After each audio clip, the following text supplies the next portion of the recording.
Como é que estão? Espero que bem, certo?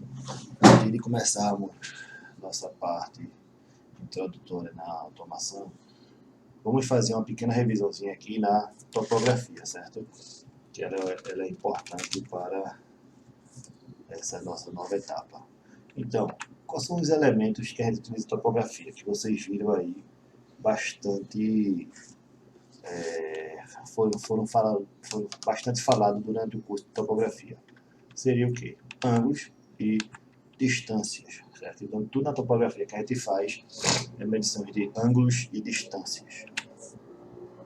Os instrumentos estudados, só para relembrar, temos trenas, teodolito, bússolas, níveis. Os acessórios, temos aí baliza, nível de cantoneira, tripé, piquete, estaca testemunha e mira falante. Só lembrando, todos esses instrumentos e acessórios que a gente utiliza, que eu estou falando aqui, é na topografia clássica. Quem viu um pouco mais avançada a topografia, temos também como instrumento estação total, GNSS, entre outros. Topografia, ela é dividida em planimetria, como a gente viu, como foi visto, né? E altimetria. Na planimetria você estuda só todos os desenhos bidimensional, né? A gente não tem ideia da altitude, da elevação, né? Já na altimetria a gente tem a ideia dessa elevação. Planimetria, ela como metodologia temos a poligonação, irradiação, ordenadas e interseção.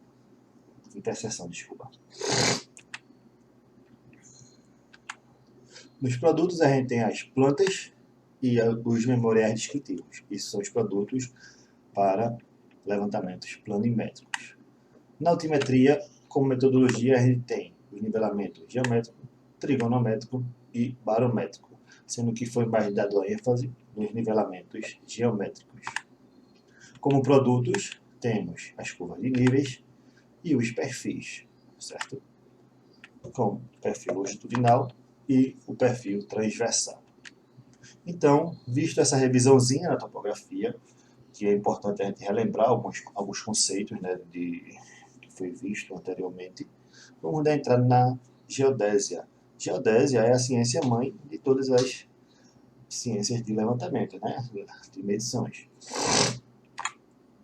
Então, a geodésia pertence ao conjunto das geociências, certo? E é considerada a ciência mãe do conjunto das ciências das medições. Então, tudo que for medição de terreno está dentro da geodésia. A geodésia foi definida como ciência da medição e representação da superfície terrestre desde 1980 por esse cidadão Frederick Robert Helmert. E a partir do século XIX, a geodésia passou a ser enunciada da seguinte maneira: a geodésia tem a finalidade de determinar a forma e o campo gravitacional externo da Terra e de outros corpos celestes, como função do tempo, a partir de observações sobre a superfície e fora do seu corpo, segundo Torger, em 2003. Então, a geodésia ela não estuda só o planeta Terra, ela estuda outros corpos celestes. No Brasil e países de origem latina, a geodésia e a topografia são consideradas separadamente, certo? Como se não estivesse dentro da geodésia. Já nos países onde a língua oficial é alemã, como a Áustria, a Alemanha e a Suíça, a terminologia topografia não existe, não tem o nome topografia. Ela está incorporada dentro da geodésia. Certo? Ela é um ramo da geodésia, como a gente vai ver para frente. No Brasil, não. A gente tem a tipologia, topografia. E ela está dividida em 3 categorias, a geodésia, que é medições terrestres, medição de terras e medições espaciais, onde são classificadas em geodésia superior e geodésia inferior. Na medição de terra e as medições da Terra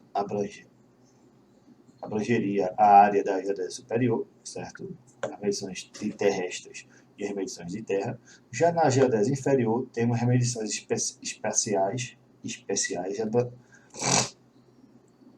onde nesta classificação a topografia estudada e aplicada no Brasil se enquadraria aí, certo? Como a gente vai ver daqui a pouco como é que ela é chamada, essa topografia. Aqui um fluxograma, segundo o Borger, certo? Onde temos que a geodésia dividida em geodésia superior e geodésia inferior, onde na geodésia superior temos medições terrestres, e que a aplicação global é a forma da Terra, a dimensão da Terra, orientação do espaço, campo gravitacional, entre outras determinações. Já a medição de terra, que é chamada de aplicação continental e ou regional, ela procura estudar a superfície e o campo gravitacional de uma específica área, país, continente. Nos cálculos são considerados a curvatura e o campo gravitacional da Terra. E aí as medições especiais, que é na geodésia inferior, que é uma aplicação local, onde está dentro dessa medição especiais, a nossa topografia, que são medições topográficas, medições cadastrais, medições aplicadas, engenharias. Através destas medições, são determinadas formas, detalhes das superfícies medida. A curvatura e o campo gravitacional da Terra podem ser desprezados na maioria destas aplicações. Como vimos na topografia, ela trabalha em uma área, né, limitada, em uma porção limitada. Então, a gente praticamente não tem aí a influência do erro de esfericidade, como foi visto na topografia. Então, com o desenvolvimento da exploração espacial, a geodésia, em colaboração com outras ciências, passa a ser também aplicada na determinação da superfície de outros corpos celestes, como a gente viu anteriormente, que a geodésia não trabalha só no planeta Terra, ela trabalha também na Lua e em outros planetas, passando a ser chamada selenodésia, quando aplicada ao estudo da Lua, e geodésia planetária, quando aplicada ao estudo de outros planetas, com exceção da Terra. Isso aí, segundo Romão, em 2005. Veja que tudo isso aí são tecnologias recentes, né? Essas são determinações recentes.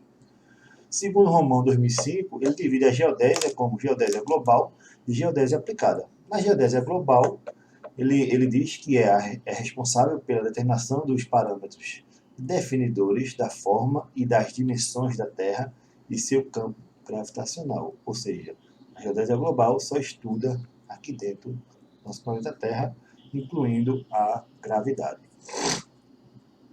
Na geodésia aplicada, que trata da determinação de uma porção da superfície da Terra através das coordenadas de um número adequado de pontos de controle necessário à elaboração de mapas sistemáticos do país, a geodésia aplicada adota os parâmetros determinados na geodésia global.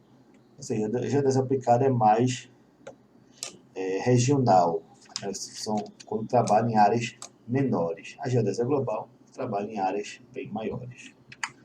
Já segundo Rodrigo Melo de Oliveira, certo? Ele dividiu a geodésia em algumas subdivisões, onde temos a geodésia geométrica, que ocupa-se da localização de pontos sobre a superfície terrestre e a partir de um modelo elipsoidal, certo? Se localiza no nosso planeta a partir desse modelo elipsoidal, através de medidas angulares e de distância, veja aqui, tanto na topografia como aqui também no que trabalha com esses objetos, né? Ângulos e distâncias, permitindo o estabelecimento de uma rede de pontos que serve como base para levantamentos.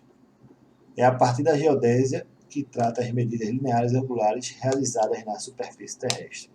Então, essa geodésia geométrica é que vai dar as medidas, vai ajudar nas medições lineares e angulares realizadas na nossa superfície.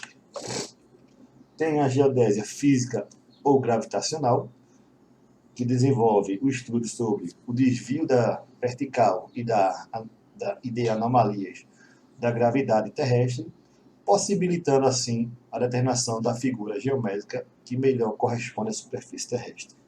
Ou seja, a gente vê aí que existem vários estudos que a Terra tem uma forma esférica, outras vezes uma forma elipsoidal, outras vezes uma forma geodal, e assim vai, né? Então é aqui na geodésia física que estuda essa parte aí de como se comporta o nosso planeta. E é a parte da geodésia que trata da determinação do centro gravitacional da Terra. Ele estuda também aí a parte gravitacional, né? Temos também a geodésia celeste, certo? Que permite o posicionamento do ponto sobre a superfície terrestre a partir de medidas efetuadas em estrelas ou satélites artificiais, e é a parte da geodésia que trata de medidas efetuadas na superfície terrestre através de satélites artificiais que orbitam em torno da Terra. É o que a gente chama de sensoriamento remoto, certo? Não sei se vocês têm conhecimento. Ultimamente, a utilização de satélites artificiais vem tornando essa área bastante difundida, sobretudo com o uso do sistema de Navistar. E o que é um geode? Para que serve o geode? Certo? O geode, na geodésia, servirá essencialmente para dois propósitos. Primeiro, definir a forma da Terra e, consequentemente, da forma ao elipsoide de revolução, que é o dato planetário, e planimétrico, e definir o sistema de referência das altitudes ortométricas, que é o dato altimétrico global. Daqui a pouco a gente vai ver o que é esse dato, certo? Vocês vão entender melhor o que é esse dato. Então, aí, só para ilustrar o geode, como é que essa Terra, nosso planetazinho se comporta, certo? E especula-se sobre a forma, as especulações sobre a forma da Terra não é uma preocupação, né, recente. A gente vê que desde os primórdios vem dizendo-se que a Terra era a forma plana, que se passasse daquele horizonte, todo mundo cairia no buraco negro e tal, que ainda tem muita gente que hoje em dia ainda considera que a Terra é plana, não sei o que, a partir de, mesmo com todos esses estudos, esse desenvolvimento, certo? Que a forma do nosso planeta, formato e suas dimensões, é um tema que vem sendo pesquisado ao longo dos anos em várias partes do mundo, certo? E que muitas foram as interpretações e conceitos envolvidos para definir qual seria a forma da Terra.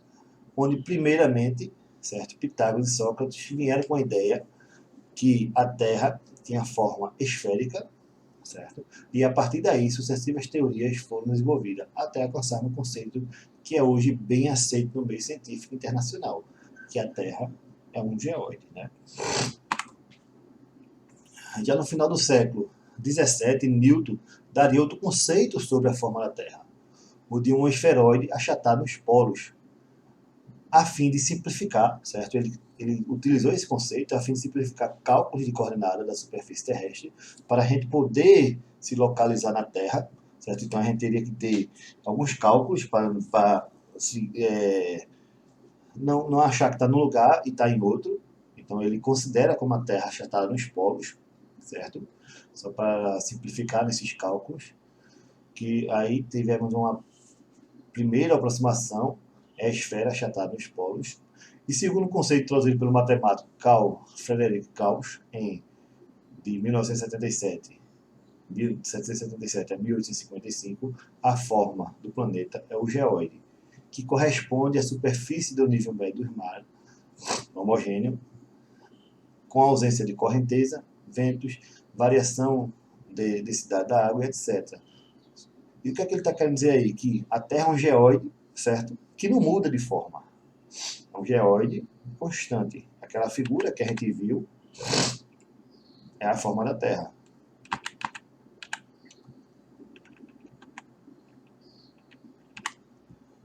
Essa superfície se deve principalmente às formas de atração e força centrífuga, que é a rotação da Terra. Finalmente, no século XX, o homem começa a desenvolver estudos sobre a realidade física da Terra. E aí vê que a superfície terrestre sofre frequentes alterações. Ou seja, a Terra não é um geóide assim sempre. Ele está em constante o quê? Modificações, devido a essas alterações aqui na natureza. Movimentos tectônicos, condições climáticas, erosão e etc. Também a gente sofre com ações nossas, né, ações dos homens. Portanto, não serve para definir forma sistêmica da Terra. Ou seja, a Terra não tem uma forma fixa.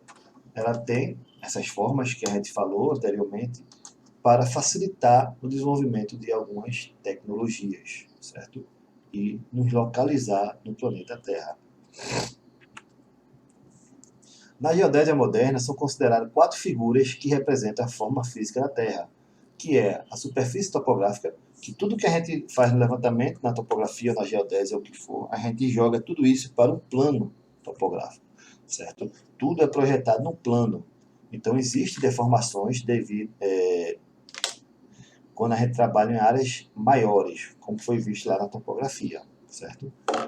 Tem a forma do geóide, o elipsoide de referência e a superfície física da Terra. Temos aí as 4 figuras, certo? Para ilustrar. Veio aqui no... Cadê? Esferoide, certo? Que é a topografia. Forma física, como ela se encontra, certo? Como a Terra é mesmo, né? É mesmo que ela está sempre mudanças. Elipsoide, certo? Para cálculos matemáticos. Ela facilitou assim com o achatamento dos polos. E o geóide, certo? Que a gente viu que é um geóide, mas que está em constante mudanças. Para ilustrar, mais uma vez,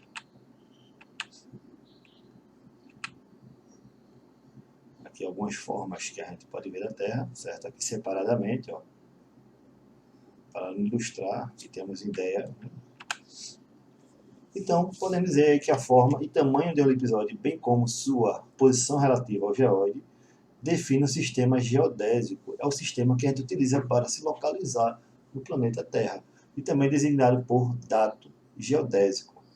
Existem vários e vários dados desenvolvidos em diferentes países.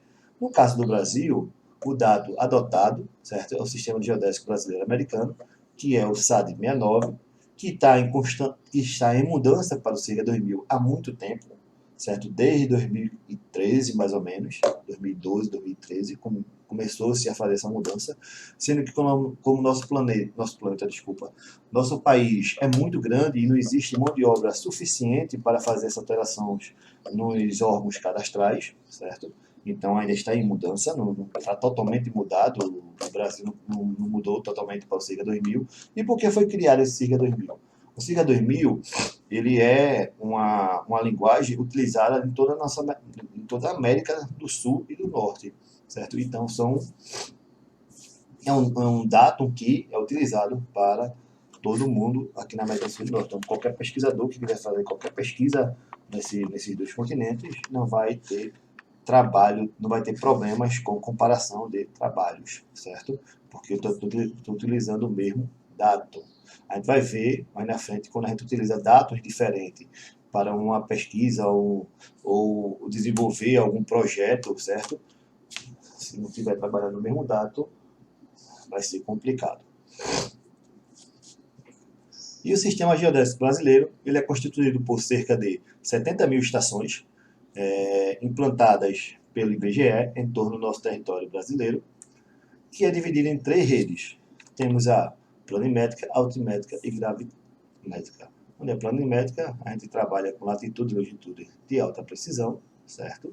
Que a gente vai trabalhar em campos bidimensional. A altimétrica vai levar em relação ao nosso relevo, trabalha com altitude de alta precisão. E a gravimétrica, que vai trabalhar com a força da gravidade, que muitas vezes para nós aqui como é que se diz? Da automação, da topografia, não leva muito em consideração essa parte gravimétrica. Como já foi dito, no Brasil atualmente é um sistema geodésico sul-americano, o SAD-69, certo? Que está em mudança para o sistema de referência geodésica e de referências geométricas para as Américas, que é o SIGA 2000, onde encontra-se implantação e está sendo utilizado concomitantemente com o SAD 69, e o SIGA 2000 foi escolhido devido às necessidades de um sistema de referência compatível com o sistema de posicionamento global, o GPS. Como eu disse, quando a gente trabalha com o mesmo dado, não vai ter problema na comparação de trabalhos, certo? De projetos. Tanto da gente fazendo um projeto aqui, como um americano fazendo um projeto lá, um mexicano, um colombiano, certo?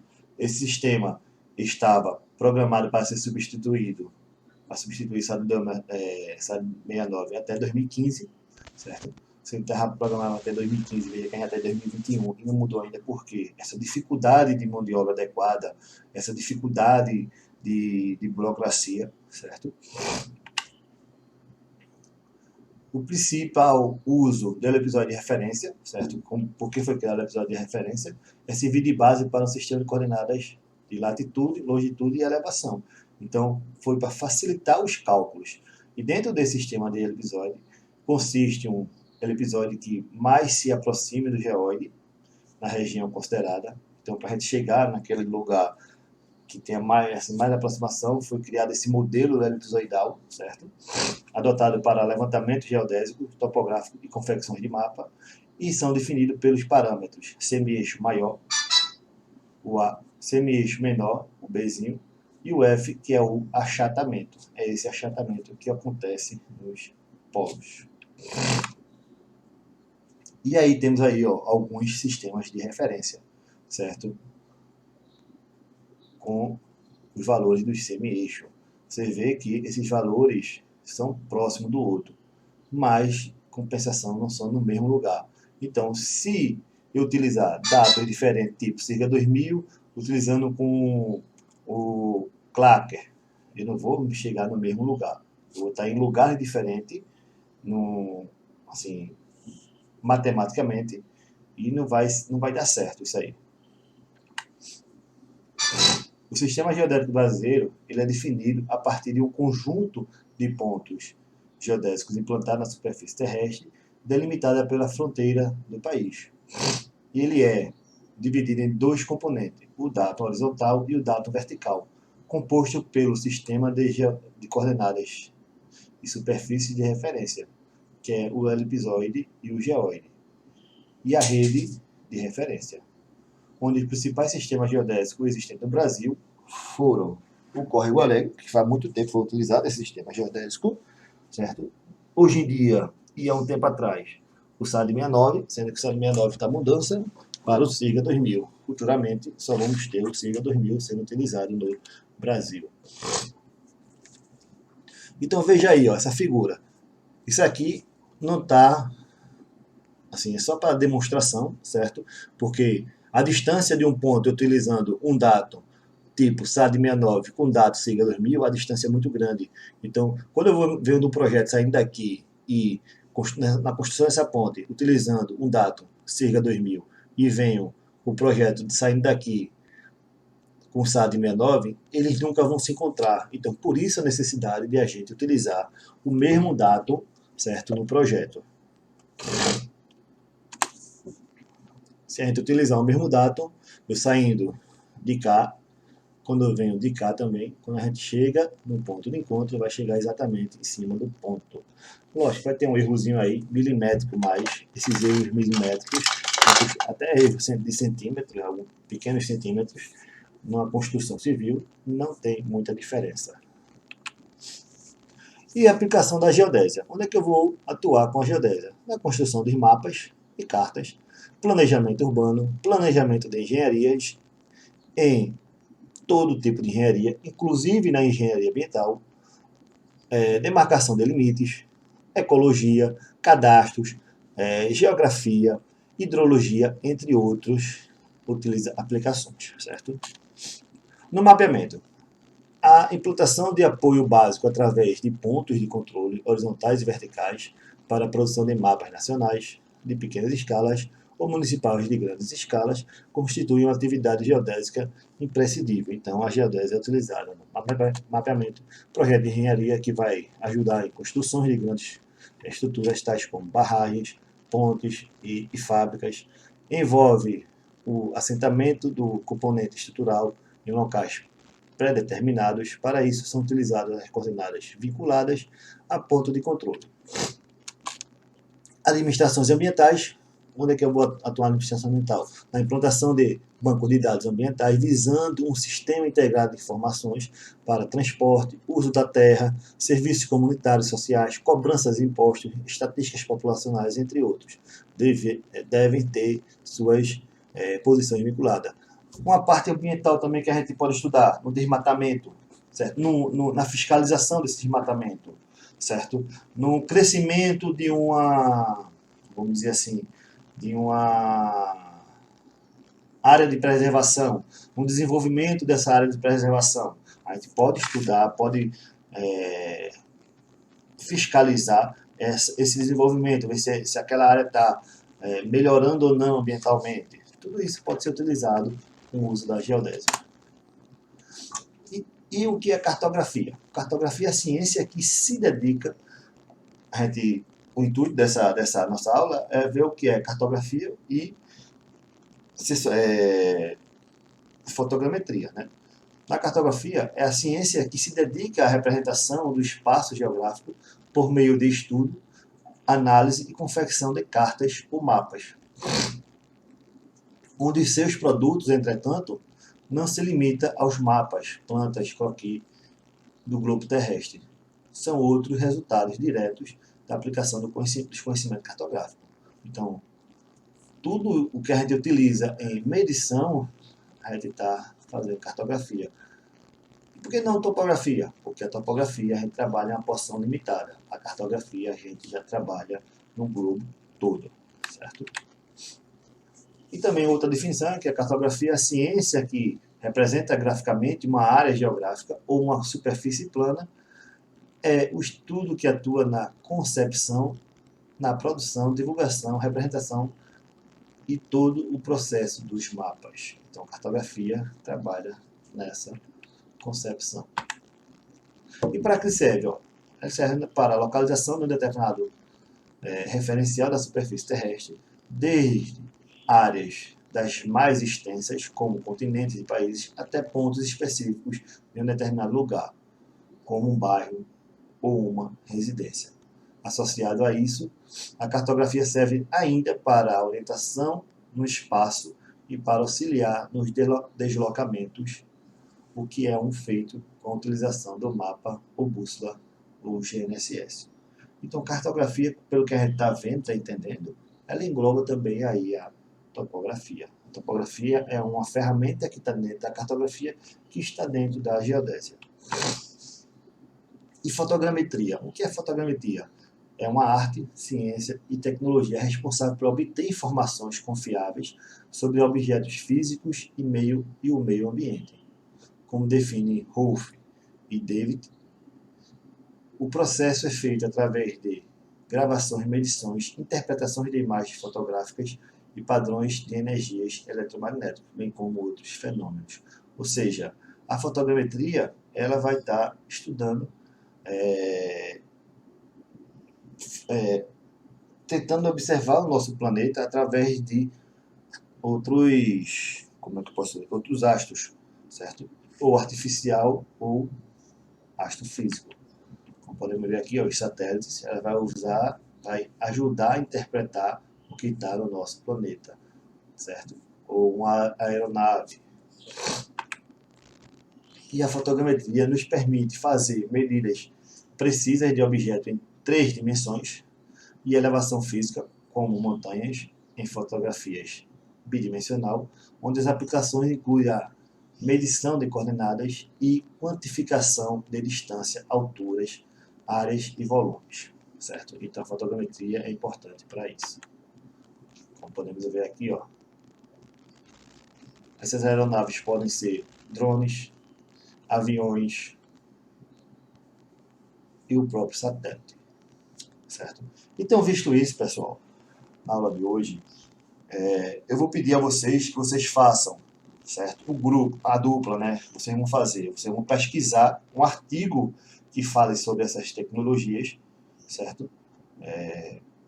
fotogrametria, o artigo falando sobre sensoriamento remoto ou cartografia, vocês vão pegar esse artigo, vão preparar uma apresentação para de hoje a 15, certo? Me fazer essa apresentação presencial, ok? Aqui através do, do Meets, certo? Eu abro uma chamada daqui a 15 dias e a gente vai apresentar esse trabalho. Vocês vão apresentar esse trabalho, certo? Para a próxima semana, eu vou deixar para vocês uma atividadezinha básica, uma atividade de umas 4 questões. Vou elaborar e vou deixar lá no Classroom, certo? E na próxima semana a gente não vai ter aula, vocês vão ficar preparando esse trabalho, vão pesquisar esse artigo essa semana, vão fazer essa atividade de umas 4 ou 5 questões, e na próxima semana vocês vão, na hora da aula, vocês vão preparar essa atividade para, de hoje a 15, vocês apresentarem, certo? Qualquer dúvida, a gente tira essas dúvidas por outros meios, e-mail, WhatsApp, ou aqui no próprio Google Classroom, ok? Muito obrigado pela atenção.